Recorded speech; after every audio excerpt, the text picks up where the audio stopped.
So after doing the non-restricted buyer's guide, I actually had many, okay,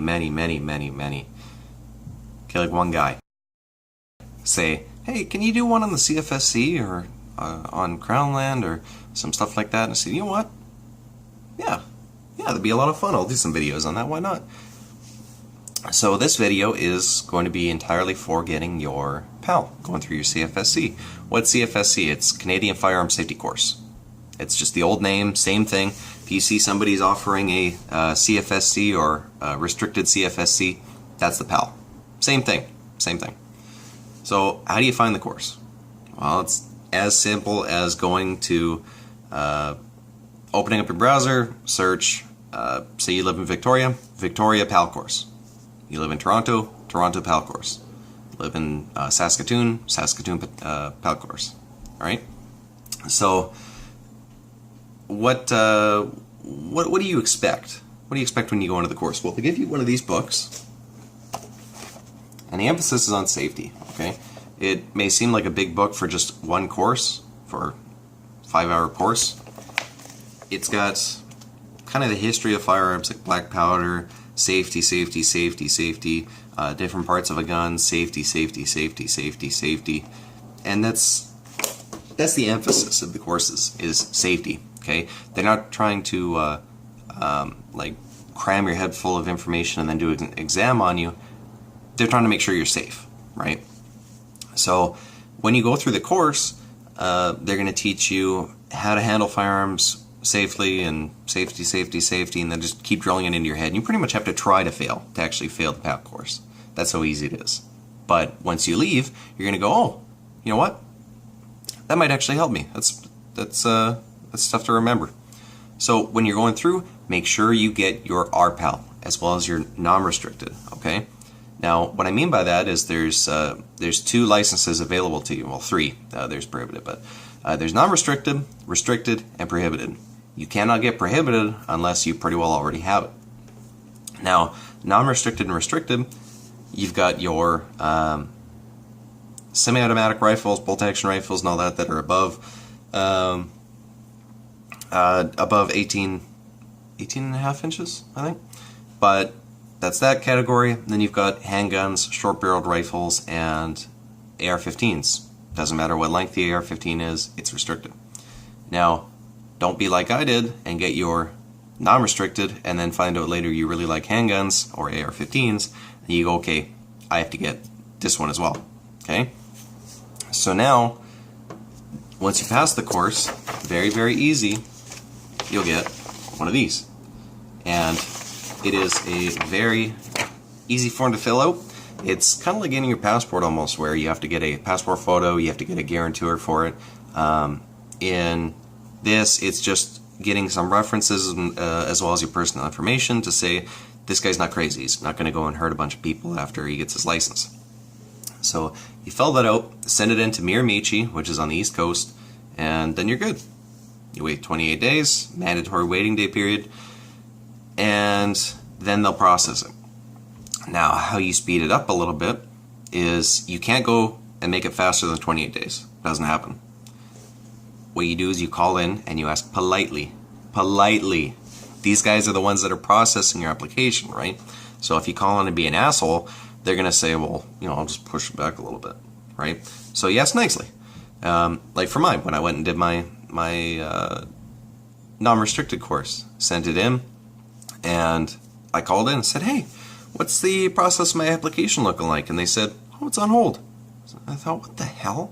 So I filled it out properly, and I added, I sent the check because it requires this fee as well. And they said, well, there's a discrepancy here. Like you've got a messy signature, illegible signature. What the hell? And they said, yeah, like one of your references. I'm like, oh, come on. So I actually had to tell them who the name is of the guy that signed it. And then that was it. Then they processed it, sent it back like the next week. And then you get your little PAL license. Now, if you've had some mental health issues in the last couple of years, I think it's a 5-year cutoff. When newer than 5 years, they care. Older than 5 years, don't care. Whatever, it's in the past. Now you might, if it's newer than 5 years and you've been in a, like gone and seen a psychiatrist or something for mental health issues, you might need to get them to sign off to say this person is not a danger, not a threat to anyone, okay? And once you do that, then you're okay and you get your little pal in the mail. Now, non-restricted is very easy. You can go into your local Cabela's, outdoor outfitters and whatnot, go in and buy an SKS, buy a crate of ammunition, you're out in 10 minutes. Perfect. Now restricted is a little bit harder. They teach you this in the RPAL course, okay? And how it works is you need to get your get your restricted license. You go in to a store and say, I want to buy a 1911. I want to buy a CZ75. I want to buy a MP443. They say, okay, see your PAL. Show them the PAL, you buy it. Can you leave? No. It doesn't leave the store yet. Then you register it with the RCMP.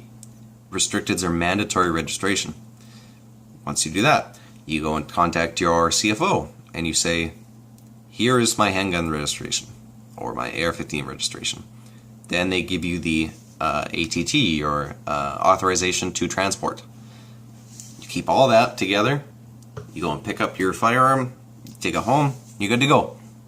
Now, what does the ATT in that mean? Well, they teach you this in the course, and I'll tell you, once you get your authorization to transport and your registration, photocopy them. Photocopy them, put them everywhere. In your Pelican case, in your safe, in your wallet. Keep them with you all the time. Because you're always going to need your ATT and your registration if you get stopped by the RCMP. So you do that and you're all good to go. And I think I covered pretty well everything on the list there. Moving. That's one thing. So once you have your PAL license, okay, you need to update them ahead of time when you're moving, okay? So when I moved from Alberta to BC recently, I had forgotten to tell them that I was moving. And I called in the CFO and I said, hey, I moved, sorry I didn't let you know ahead of time. And the guy said, oh, what's your license? I said, non-restricted, as I was telling him the information. And he said, oh, that's great, because if it was restricted, I'd have to give you hell. So I think it's a 30-day notice of when you're going to move, and hopefully you're getting enough notice between when you're going in between provinces. And I forgot this last little bit. I wanted to show you what to expect when you go through the course. Now, one of these parts is going to surprise you, okay? So when they go through, they try to teach you two acronyms. There's ACTS and PROVE, okay? Now, ACTS, I'll demonstrate with this.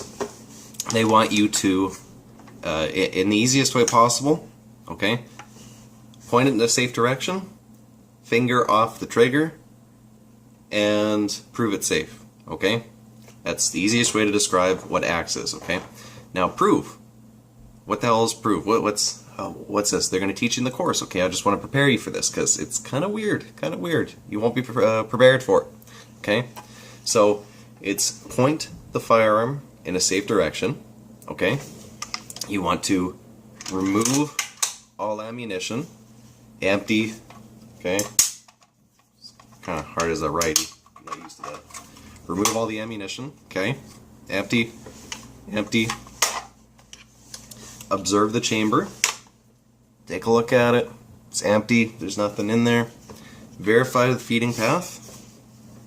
Empty, nothing in there. And the last part, examine the bore, okay? Now, what they want you to do in the course, to pass you, you will have to go and do this, okay? Now, a lot of you probably going, what the fuck? What? Why?